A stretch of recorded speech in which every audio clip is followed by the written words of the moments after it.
కృష్ణా జిల్లా అవనిగడ్డ నియోజకవర్గం మోపిదేవి శ్రీ సుబ్రహ్మణ్యేశ్వర స్వామివారి వార్షిక బ్రహ్మోత్సవాలు ఘనంగా ముగిశాయి. స్వామివారి కళ్యాణం, రథోత్సవం అన్ని శాఖల సహకారంతో విజయవంతం చేసినట్లు ఈవో ఎన్ఎస్ చక్రాధర్రావు తెలిపారు. లక్షల మంది భక్తులు బ్రహ్మోత్సవాలు తిలకించడానికి తరలివచ్చారని చెప్పారు.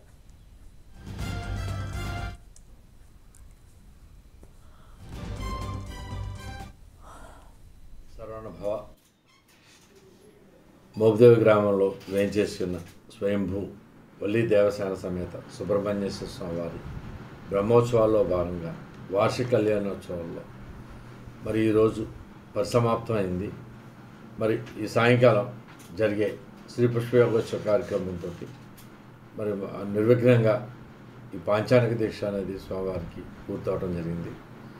మరి ఈ 5 రోజుల్లో కూడా స్వామివారికి విశేషంగా భక్తులందరూ దర్శించుకుని కళ్యాణోత్సవం కానీ, రథోత్సవం కానీ, చందనోత్సవం కానీ, వసంతోత్సవం కానీ, మరి ఇలాంటివన్నీ కూడా, చౌరోత్సవం ఇవన్నీ కూడా, అలాగే వేద విద్వత్ సభ అన్ని కార్యక్రమాల్లో కూడా భక్తులు ఆశాంతం వచ్చి స్వామివారిని దర్శించుకుని తిలకించి పరవశించారు.